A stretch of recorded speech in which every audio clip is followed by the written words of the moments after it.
بسم اللہ الرحمن الرحیم۔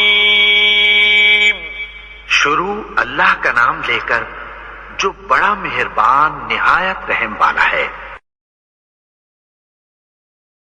عبد الوارث بن سعید نے ہمیں ابو طیاح زبعی سے خبر دی، انہوں نے کہا ہمیں حضرت انس بن مالک رضی اللہ عنہ نے حدیث سنائی کہ رسول اللہ صلی اللہ علیہ وسلم مدینے تشریف لائے تو مدینے کے بالائی حصے میں اس قبیلے میں فروکش ہوئے جنہیں بنو عمرو بن عوف کہا جاتا تھا، اور وہاں 14 راتیں قیام فرمایا۔ پھر آپ نے بنو نجار کے سرداروں کی طرف پیغام بھیجا تو وہ لوگ پورے اہتمام سے تلواریں لٹکائے ہوئے حاضر ہوئے۔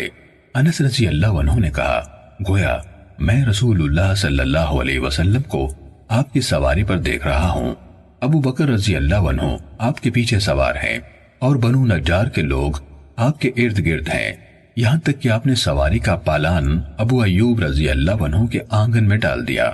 انس رضی اللہ عنہ نے کہا اس وقت تک رسول اللہ صلی اللہ علیہ وسلم کو جہاں بھی نماز کا وقت ہو جاتا آپ وہی نماز ادا کر لیتے تھے، آپ بکریوں کے باڑے میں بھی نماز پڑھ لیتے تھے۔ پھر آپ صلی اللہ علیہ وسلم کو مسجد بنانے کا حکم دیا گیا۔ انس رضی اللہ عنہ نے کہا چنانچہ آپ نے بنو نجار کے لوگوں کی طرف پیغام بھیجا، وہ حاضر ہو گئے۔ آپ نے فرمایا اے بنی نجار مجھ سے اپنے اس باغ کی قیمت طے کرو۔ انہوں نے جواب دیا نہیں، اللہ کی قسم ہم اس کی قیمت صرف اللہ تعالیٰ سے مانگتے ہیں۔ انس رضی اللہ عنہ نے کہا اس جگہ وہی کچھ تھا جو میں تمہیں بتا رہا ہوں، اس میں کھجوروں کے کچھ درخت، مشرکوں کی چند قبریں اور ویرانہ تھا۔